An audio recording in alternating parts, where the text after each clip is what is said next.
Achievement gaps in math have been persistent, with little progress being made over the last 30 years. We know that active learning reduces achievement gaps in STEM, and yet marginalized students are more likely to be instructed with rote, decontextualized learning. We can help math teachers implement active, real-world learning in just 15 to 20-minute segments by using a video game. And this is feasible for us as we're building off an existing platform that we've been using for science. We wanted to briefly show you what it really looks like beyond the concept art. Students enter an engaging 3D world where they actually actively solve problems. And in developing this concept, we've had over 100 hours of participatory design with educator mentors, other educators, the Vital team, and students themselves. And I wanted to call out two of the key educators that have been working with us on this here. So now I'm going to pass it over to Melissa to walk you through an example. Meet Sierra. She's a Black female student who comes from a low socioeconomic background at a Title I school. Sadly, she doesn't think she's a math person. As a result, she is disengaged in math class.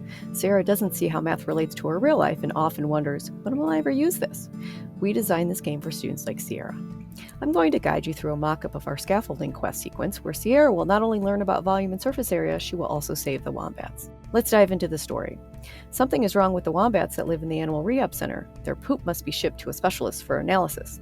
To keep the sample fresh, it must be transported in an insulated container.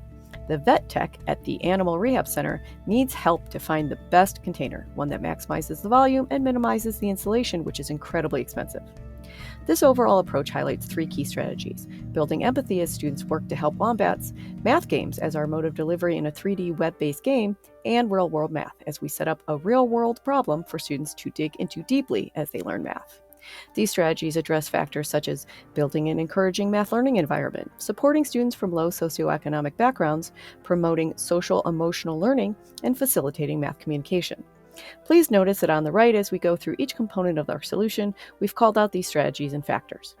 We've also included information about how each component was influenced by participatory design and provided evidence from a variety of sources underpinning our pedagogical and design choices. In our first quest, Sierra collects cubic wombat poop, an amazing real-world phenomenon, measuring volume as she sees the dimensions fill up. This approach pulls from strategies like using manipulatives and visual representations, which support factors related to math content and student background. As we wrap up the quest, the technician guides Sierra from the concrete into representational drawings to the abstract symbols of the volume formula, which helps develop a thorough mental representation of the concept. In our next quest, we continue to use some of the same strategies. The technician also implements the modeling strategy by labeling the transformed container's dimensions and finding the area of one of the faces. He asks Sierra, how can we figure out how much insulation is needed to cover the entire container to keep the wombat poop cold?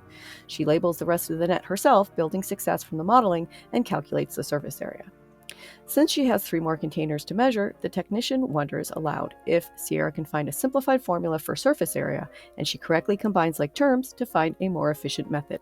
This pulls in a guided inquiry strategy as Sierra gains deeper understanding of the content material. Now she has formulas, she can just use the poop to find the length, width, and height rather than filling the entire container. The tech implements growth mindset feedback as he confirms that she did correctly so far and encourages her to revisit her work when he sees an error. This response uses writing to learn math and gets submitted to the teacher. Sierra realizes that she accidentally used length times width twice and has the opportunity to correct her own mistake. After Sierra finds the metrics for all the containers, the tech asks her which container to use. She uses Argument Builder to make her case, further explaining her thinking. We see Sierra proudly handing over the insulated container to the doctor as the wombats look on. As we wrap up, Sierra is asked to reflect on her feelings about the material. Using a check-in, check-out strategy, she is also rewarded with her own pet wombat. So through experiences like these, we're bringing active contextual math learning to students like Sierra, who are excited to be able to see problems visually that are applied in real-world situations that are going to resonate.